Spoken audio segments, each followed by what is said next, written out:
crazy the length people will go in order to get paid. Because in this situation, you have this hairstylist that dragged this 15-year-old girl through her shop in order to get her money. We're gonna go react to it, get straight to it. Like, subscribe, let's go. So hey y'all, I'm back with another video. So tonight's video is yet again another Trauma Chats video podcast edition. Don't worry, I'll be back on camera by the end of this week. So by the title, we're gonna be talking about this viral situation out of Washington, D.C., where a hairstylist literally dragged a 15-year-old client through her shop because she thought the girl was trying to run off without paying her. I've seen this story all down my TikTok, Twitter, and Instagram, and I really think it's Damn. She's across. Oh no, that's actually crazy. The fact that she just dragged her across that room right there, that's very debatable and opens up a conversation about the interpersonal professional relationships with stylists and customers. Now that is true. There was a lot of debate. Honestly, this is not professional in the slightest. I don't care if she didn't pay you. There's no professionalism in grabbing your client and dragging them across the room. For what reason? Especially at 15 years old, that's actually crazy to me. I don't see that as professional, as right in any way. There's different ways to handle this. She could have easily just called the police, honestly. This in question goes by the name Jayla Amora. I'm not gonna lie, y'all. At first, I thought it said Jada Amore, aka Jada Cheese. I was like, oh Lord, what have we gotten into? But the names are very similar. So Jayla is a stylist out of Washington, D.C. She is only 18 years old, and she has really made an impressive name for herself by being so young but rich off of doing hair. As I look through her socials, Jayla comes off like many hairstylists who double as influencers in the urban beauty realm. I think her look is very on trend with the modern glamour in the black beauty space for the younger generation. So the frontals, different colored hair, lashes, urban fashion, and just being creative in that era. And many girls try, and some girls have luck with being able to work hard at their craft and see the fruit of their labor. Recently, Jayla posted that she got her first apartment at the age of 18 just a few weeks ago. I like the sound of that. You know, you're working hard. Good. And I'm proud of that. I wish I could have done that at 18 and really found something stable that worked for me that I love to do, that really allowed for that type of freedom. So it's good to see young people, especially young black girls, being able to live a life of luxury, especially when you know they've earned it. I love seeing independent girls do their thing, and I do think it's motivational for women within Jayla's age group and older to see what she has done for herself. So congrats on your new apartment. Jayla also attested to being a six-figure business owner in one of her posts where she shows her 6 figures at 18 is also very impressive. Congratulations. $100,000 earnings, and gives herself a pat on the back for reaching such a triumphant milestone. So as someone who's been an entrepreneur since I was also maybe just as young as her, as well as someone who has used social media to make a living, and someone who is also really into the beauty space, I feel like a proud big sister when I see her success. Now, more about Jayla. She went viral on TikTok a few years ago because one of her clients tried to run off on her after she received her service. This incident and her doing a story time on TikTok helped to propel her online presence, and she really capitalized off of this. The video has over 5 million views on Jayla's TikTok account, and not to say she wasn't booked and busy before, but she was viral once before, and with being viral, you can definitely step into another level of popularity and income if you do it right. So it's a little lengthy, but let's check out the story time about that incident. I actually would love to see an explanation to actually why she decided to drag her client across the room. Cause that's I don't really see a reason for doing that. I play all night. All night. Okay, so this story time is way long overdue. Y'all been asking for a couple years. Not a couple years. That happened in like 2023, maybe 2022. What year was that? Not sure. But one of those summers, y'all. So I had a client. Let me tell y'all. I'm gonna give y'all like the whole rundown from when she first got there. Mind y'all, she was cool as shit. Like, she cool as shit. We talking the whole time. This was her first time booking with me. And mind you, I was booked the whole day. Like, I had endless plans. But she texted, you know, for a same day. At this time, I had the same day fee. Because, you know, same day. But it wasn't like a same day appointment fee. But it's because she had a closure. The wig, like, I got to bleach the knot. I got to bleach it, pluck it. I got to do all that the same day. And she also added on wash and blow dry. And then along with the service. So, y'all, her remainder was like $300. Like, maybe like $310. Okay, cool. So, I'm like, yeah, I'm gonna take you. You're gonna be my last client. But I already was booked, so I took her at like 10 o'clock. Okay, we a late appointment. She cool. I'm like, we cool. Okay, cool. Then we end up going to smoke. She's like, yeah, I can fire you up, all that. Okay, cause smoke session with client. in the video, y'all gonna hear her say, I smoked you up. I smoked you up. Yeah, she did. We did go smoke, but like that's because I'm thinking she a cool client. We can go do that. You can't do that with all of them. Okay. No, you shouldn't be doing that at all with your client. You know, I mean, business is business. Try to separate the two.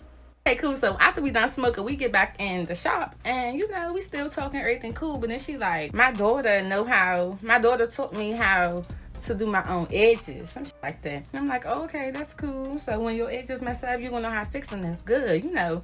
Everything like that, everything. And then, you know, like right when it got time, imagine the edges is the last thing I do. So her whole head is done and there's nothing to do but the edges. And she like, I left something in the car. I'm getting on point now. So I'm like, I'm almost done. Like, you only gonna be like 5 more minutes. And then, you know, then you can get whatever you need. Cause like, I'm almost done. I just gotta swoop your edges and that's it. Right when I said that, she like, oh, well, I don't like this by my hair. I don't like this. I don't like that. I don't like that. She started putting endless shit out saying she don't like her hair. So I started laughing because I'm like, oh, she doing this? So I'm like, so, okay, so what you want me to fix? Like, what you don't like? So let me just fix it. She's like, no, I'm just about to go. She started grabbing her shit. And I'm like, you just about to go where? She like, I'm No, exactly. Where you going? Where are you going? I'm about to leave. So I stand in front of my suite door. I'm like, cause where you going? Like, I'm just standing right there. And then she started like grabbing the door handle. Like, I'm blocking the door. But she like started grabbing the door handle. So my body, I'm moving with the door cause she trying to open it. So in my head right then and there, I'm like, mind you, I was young. I don't got this mindset now. But back then I'm like, okay, so I'm about to have to fight this because where the fuck you going with my money? And mind you, she know I'm young because like as we was talking, you know, I was saying that she was like, she fuck with it, she love this for me and all this. But Wait, hold up, is this the same girl that she dragged, or is this a different situation? Because I believe this is a different story that she's telling now. And if it is, damn. at that point, I'm thinking she trying to play with me because she know I'm young and she, you know. So as soon as I open the door, we both start walking. That's when the video stopped, when we walking out. Okay, cool. Then like she really trying to get out, she ended up pushing me. And right when she pushed me, I stole her ass. I'm beating the shit out of her, but you can't see it. Like all in the video, all you hear is a whole bunch of I was fucking her ass up. Then you see us come back in the camera and I swung her and yeah, we fighting my job. It's 12 o'clock in the morning. She said, give me my money. She said, give me my money. We the only people in the shops. Like there's nobody in there to break it up or none. So while we on the That's actually crazy. Fighting your clients. Yo, this is the first one. Yo, she went for a whole championship. She went for round 2 with someone else. Look, we all holding each other. She like, you was being the little girl, I was gonna pay you. No, you wasn't. Cause why we in this situation? So I let her go. And when I get up, I see both our phones was on the ground. Okay, cool. I picked them both up. And she like, get my phone, get my phone. I'm like, pay me. You ain't getting this phone back till you pay me. Or my mother like, you better pay me, man. My birthday in 2 weeks from this time and all that. Like, I need my money. I need it all too. So she just was doing a lot. And mind y'all, so in the video, everybody was thinking the style was 120 because I said 120. No, the style was not 120. It was more than that. It's just all her add-ons equaled up to 120. So I'm like, okay, at this point, like we already just fought. So I'm like, if you don't like your hair, okay, cool. You're gonna pay me for my time. Like, what the f? So just pay me for your add-ons. Like that was even 120 was a loss. But she was like, 120, you got me up and stole me, y'all. She stole me. Started beating the shit out of her. Y'all see that? She was like a quick little 2-piece, quick little meet her ass, big. She felt them. She like, and I'm like, yeah, pay me. That's not her. We could fight all night. Like, you're gonna give me my money. And right after that, she took the money out of her purse and sat on the counter. She was like, it's on the counter. And I threw her phone to her. I'm like, yeah, bye. She's like, yeah, police report will be filed. All that. I don't give a f. You just tried to rob me. Tell them you just tried to rob me. But y'all, did she really file a police report? She tried to charge me for kidnapping. It was crazy. But that's the story time. Y'all see how it went. I do see things differently there. I wouldn't go fight another client, but I I think you spoke too soon. I was young. I probably was like 14 back then. So that's what happened when the client tried to run off with me. So yeah, y'all get the gist of the vibe here. And I gotta be real. There are a lot of unprofessional aspects about Jayla. I think she's young and talented, but she's also young and reckless. She said she was 14 at the time of that story, and she said she was smoking with her clients and fighting her client as well. She also said this was a while ago and she doesn't have this mindset anymore and she sees things differently now. And I don't know. I don't think I believe that all the way. As much as I feel like a lot of that was a valid crash out, because why do some clients think they can play with people's money? It's overall ghetto and unprofessional. With this most recent incident, another client who happened to be a 15-year-old girl was— Bro, look at the way she's dragging this kid. It's insane, bro. No remorse in that drag. Bro, that was a passion. dragged by Jayla through her shop because Jayla claims that the girl tried to run and not pay her, but the client says the money was sent but accidentally sent to the wrong Cash App. So this incident has sparked a much bigger debate about hairstylists, professionalism, and the ongoing tensions between service providers and the clients in the black hair community, and I'm here to talk about it. So I've broken this video down into 2 main talking points, so without further ado, let's get right into this video. So my first talking point is the problem with some hairstylists today and explaining what actually happened here. Sit right here and listen to my sentence. I'm not playing. You just tried to run. You lucky I beat the shit out you.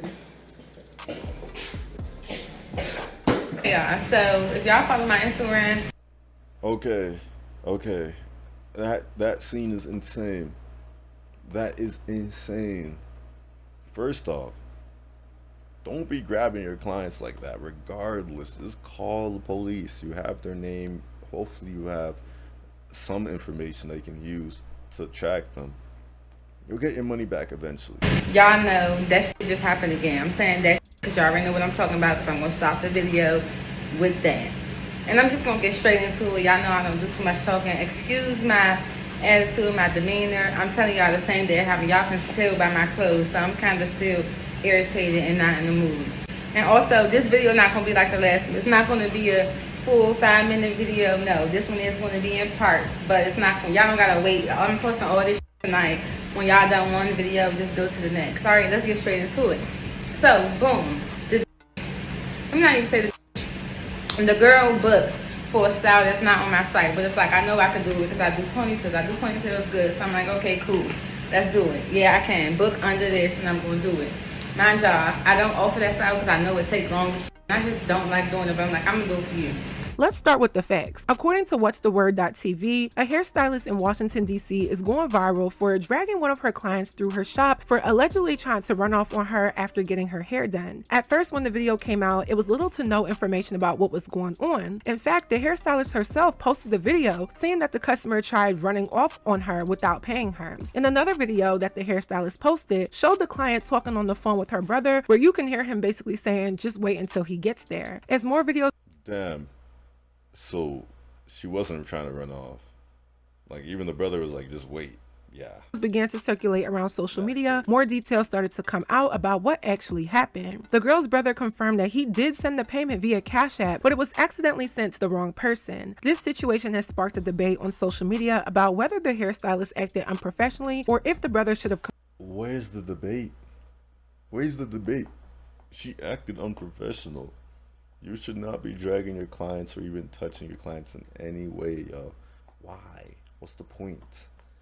You know what I mean? Like, this is bad for business. Confirm the payment first. Now that we have the backstory, let's really get into it because there's a lot to unpack here. This situation to me is a prime example of why so many people have issues with hairstylists today. Over the last few years, there's been a growing frustration with how some hairstylists run their businesses. Sky-high prices, overly strict policies, and in some cases, straight up unprofessional behavior. And this DC stylist dragging a teenager through her shop, yeah, that just adds to the list, I'm not gonna lie. You want me to take her hair out? She don't want to pay me.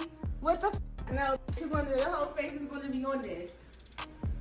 And she gonna find out when I get there. I don't get no I ain't finding out shit on, bro. I'm gonna call my uncle right now. Your ass get left here. And yeah, This girl's cooked. Nah. First of all, I feel bad for that little girl, first off, because damn, you telling me your face is gonna be put up all on social media. She calling you broke. You got your hair, and now you're getting dragged. This is a public humiliate. I could never say that. You know what I mean? And now she has to like live with that, right? And then on top of that, like, you're also sparking beef with her brother. You're causing problems when the person's saying like, just wait, we sent the money. Like, be as patient as you can if you're in the situation. Jayla is young herself. She's only 18, but I think Jayla appears older in nature due to her experiences and how she is above the pack of a typical 18-year-old lifestyle. I think she looks very much 18. Like, I can tell she's young just by looking at her. Baby still got braces on, but she is 18 and considered a legal adult. So by dragging this 15-year-old, there may be consequences, and there actually really should be. I saw people online saying, how is she supposed to know her client's age? And to me, that's a stupid question to me, because regardless, People shouldn't be putting their hands on anybody, especially somebody who serves no threat to you. The 15-year-old was obviously meek in her demeanor and did not pose a physical threat to Jayla. You can't go around putting your hands on people just because you're mad, even if you're not in the wrong. This is not baddies, okay? The first incident Jayla was in, I do get it. She was defending herself. She said the client snuck her, as she stated, and then they started fighting. Okay, I'm not mad at you for defending yourself, but in this case, it gave very much ghetto and very much unhinged. And I get her frustration, I really do, but stuff like this adds to the clash between modern day stylists and clients being serviced in hair, nails, lashes, etc. Let's be real, there's already an ongoing debate between how some stylists treat clients. We've seen everything from stylists refusing services if you don't come with your hair pre-washed, or charging extra to detangle, or charging extra for long hair, making clients wait hours for an appointment they were on time for, and still having the nerve to demand top tier pricing. And then when you do call out the unprofessionalism, it's suddenly, oh, support black businesses, or y'all don't respect hairstylists. But dragging a 15-year-old, that is not a policy issue, that's just a lack of self-control. No matter what, physically attacking the client is unacceptable, period. And in this case, the payment issue was clearly just a miscommunication. So now she looks even worse because the girl's brother did send the money, it just went to the wrong person. Instead of escalating to violence, she could have just waited for the situation to be corrected, or better yet, call in law enforcement. I've been preaching that the whole time. Just call the feds. Jayla claims the girl was in her shop for 45 minutes after she serviced her. And to me, after about 5-10 minutes max of not getting my money, that's when I would have called the laws. But let's check out Jayla's response to this. I'm not going to play everything she said, but her TikTok will be on the screen for y'all to go check it out. That's where you got it confused. I didn't drag her over the misunderstanding / mistake. The mistake was fine. Like, what the f? She was in my shop for 45 minutes after the mistake. I just let her know that that mistake was on her and not me, so I still needed to get paid. And if I couldn't get paid, I don't have no other choice but to take her hair out. If I can't get my money, she can't have the service. I can say, again, I think they should give a lot more grace to your clients. Yeah, if they had some way of proving that the money went to the wrong account and they did send the money, let her go, or like tell her, give me like a percentage or something, right? And maybe take down her location. I know you shouldn't be doing this as a headache, this and the third. It's actually annoying. She should not be doing that. The money should just go straight into the account. But you know, things like this happen. And then like try to sort it out. Like try to find some way. Maybe it's like getting the credit, like something other than dragging them. I guess the hair out does work. Like take the hair out, but now that's a whole process. This and the third. Just any solution other than dragging the client, you know? She did not want me to take her hair out. She said, okay, I'm going to keep this style in. I don't want you to take the hair out. I'm going to find somebody to send it. Okay, I waited, y'all. Hours. Y'all acting like the mistake happened and then I chose to drag her. No, that wasn't the case. Once my next client came and I started getting that wig ready and like, you know, like I wasn't really paying that much attention to her because I was just waiting for somebody to send the money, she tried to run out the shop. That's when the drag happened because like, come back, send the money, boo, then you can leave. And if you cannot send the money, come to the wash blow. I offer the wash and blow dry and everything. But by all means, they can do whatever they want. But just know, if they press charges, so will I. It's going to be charges filed on both of us. I didn't because, like, I really don't give a f. I'm going to make my money back. But if, you know, if it goes to court, oh, trust, I'm pressing my charges too. Theft of services. And on that father, too, for pulling out that gun on me. So, moving on to my second and Hold up. Whoa. It's like 3 a.m. I can't be talking too loud, but goddamn, what? What? final point, I have to be fair. That's Clients crazy. aren't always innocent either. Now, while Exactly. hairstylists do deserve criticism, let's also acknowledge that clients aren't always angels either. A lot of stylists have their own horror stories of people trying to finesse their way out of paying, showing up late, disputing payments after services are done, or demanding last-minute changes without being willing to pay extra. There's a reason hairstylists are adding deposits and enforcing strict cancellation fees because too many clients have played games with their time and money. I do get it. For me, I get the argument of non-refundable deposits when people cancel on you because yes, that spot could have been filled by another client. But I think people need to cut their coat according to their size. A lot of service providers just mimic what other big name stylists do and the policies they have on their websites, and it doesn't even apply to you. I look on your booking site and every time slot between Monday and Friday is open. You're not that booked and busy, sis. And I pray that you become that, because it is gradual. It even took me time before I could get consistent sponsorships on YouTube. So I'm not talking down, but I'm saying be reasonable about your policies that you implement. You have to reach a certain level of experience before you charge a certain price, have certain policies, and operate how you want. But like I said, clients are not always the best either. There's an ongoing conversation in the Black beauty industry, particularly in the hair space, about the often strained relationship between clients and stylists. While there are plenty of amazing clients who respect their beauty professionals, there's also a reoccurring pattern where some clients bring unrealistic expectations, entitlement, or even a lack of respect to the table. One of the points of contention comes from expectation versus reality. Many clients want premium services, but not many want to pay premium prices. Let's be real. Some clients show up late and still demand full services even within a tight time frame. Others cancel last minute or ghost their appointments, which directly affects the stylist's income. Then there's issues of respect for the professional's expertise. In the Black hair space, there is a deep-rooted culture for DIY hair care. Like, we all are professionals, hairstylists, just based off of what we see on YouTube, right? So some clients feel like they know more than the stylist. They'll challenge techniques, they'll question pricing, or even try to dictate the process while sitting in the chair. And of course, this can be frustrating for stylists who have spent years perfecting their craft and setting professional standards for their work. Another layer to this conversation is the social media effect. Like, let's talk about it. With platforms like Instagram and TikTok. Okay, I'm actually going to stop the video there because I think she already pretty much explained the entire situation. But as y'all can see, this is a crazy thing to go through from both sides. First off, I do think she definitely did a little too much. She could have handled this so much better, but it happened. I don't want to even say it is what it is. It definitely isn't. Next time, call police. It's that easy. Besides that, I hope you guys do like the video. I want to start uploading a lot more consistently, so like, subscribe. There's gonna be another video dropping soon. Take care.